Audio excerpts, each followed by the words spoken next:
How you working out down there with your bag glove?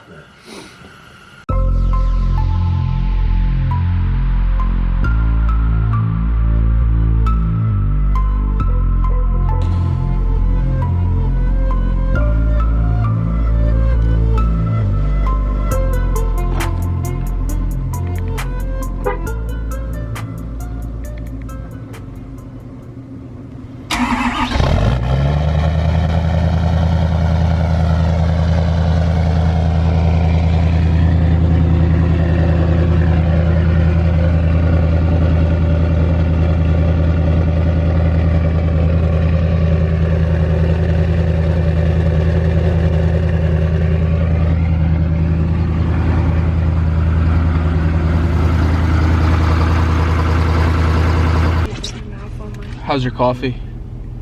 Good. It tastes like shortbread. Like a little too much shortbready. Shortbread coffee? Yeah. We're getting the crazy stuff from Starbucks. Anyone who tells you that cake pops aren't like heaven, they've never had a cake pop. Good. Good. More for me and you. But alright guys, here's a tech tip for you. Wow, is that sun bright? I used to work with a guy, old timer, drove a diesel all his life. Well, that's what he said. I drive a diesel all my life. He never, ever, ever let his truck warm up. He started it up, let it idle for no more than 5 minutes. Drove down the road. I said, hey, why don't you let your truck warm up? He said, it's a diesel, it doesn't have to. It needs to have a load under it to warm up.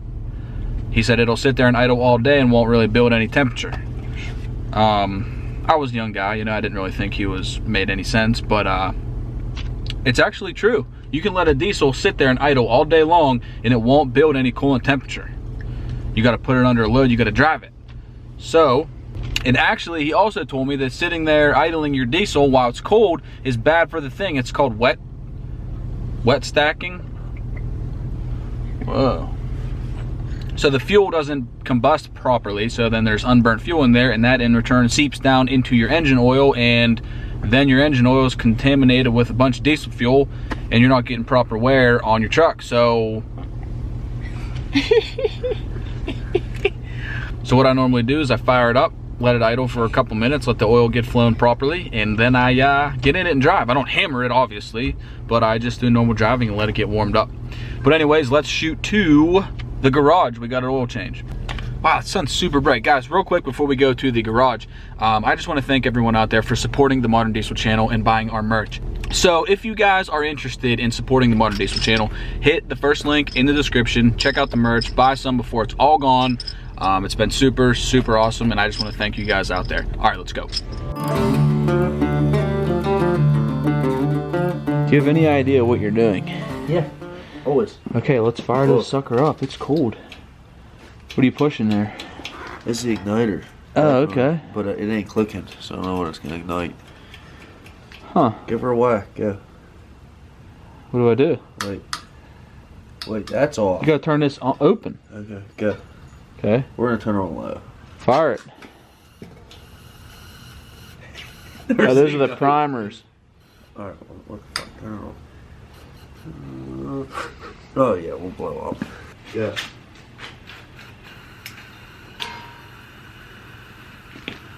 It's on. It's I'm right. pretty sure you got to prime it for a second.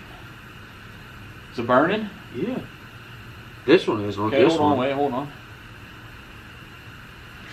So you get that thingy red in there, and then you let off this button. Should be good to go. Oh yeah, there you go.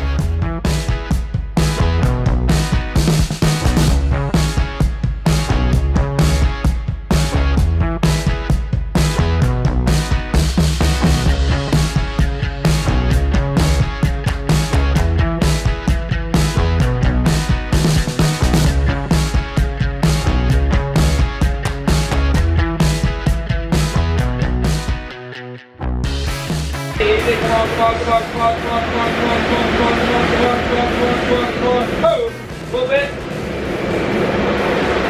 Hold there, hold on.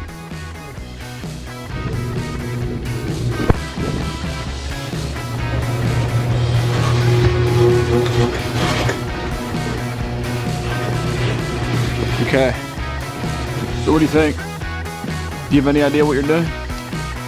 Because I don't. We just wing it. But dude, I will tell you that heater right there is cranking some heat. Warm up the bugs. We just gotta keep an eye on it to make sure it doesn't melt or anything. What are you doing?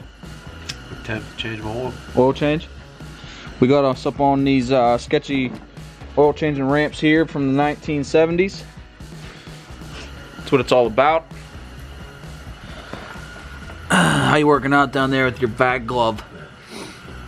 What? They got this thing cranked on here. Who's the last person to change your oil? NTB. Nice. I'm talking crank. You turning the right way. Yeah. Woo, buddy. Holy shoot. Did it break free or did it strip off? So how'd it go? Did you get covered in oil? Actually, not too bad. Probably one of my cleaner ones. This is amateur oil change 101. Cross thread your drain bolt. Overflow your drain pan. And then you'll be good to go. Oh, you gotta make sure that you torque your oil filter on with 120 foot-pounds. Oil filter is indeed super tight. If you cross-thread your oil filter, just send it home. Just kidding. But guys, yes, we are using jack stands as well as these oil change ramp thingies. Nailed it. Dude, look what I did to get that off. Nice. Shout out to NTB. Extended performance, 15,000 miles. You gonna run this for 15K? Give her a shot. Woo, buddy. Our heater's working pretty good. Our lights are finally starting to get warmed up. Blinking a little still, but we're cranking. Checking the old manual here just to double check the capacity, but we're pretty sure it's 7.7 quarts. Found it. 7.7 for the 5.0.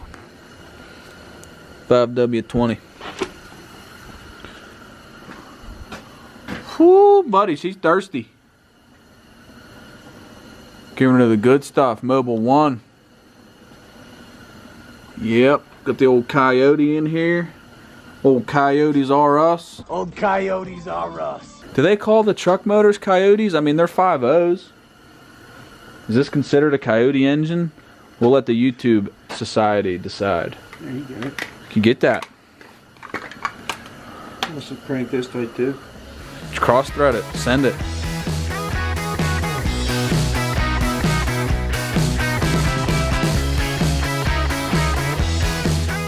Alright, Chevy's back in.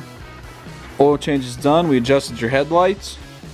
Got her all tuned up just in time for some disgusting weather. It's unbelievably bad out there right now. But I don't know. It's time to crank the heater down and get the heck out of here. Let's go.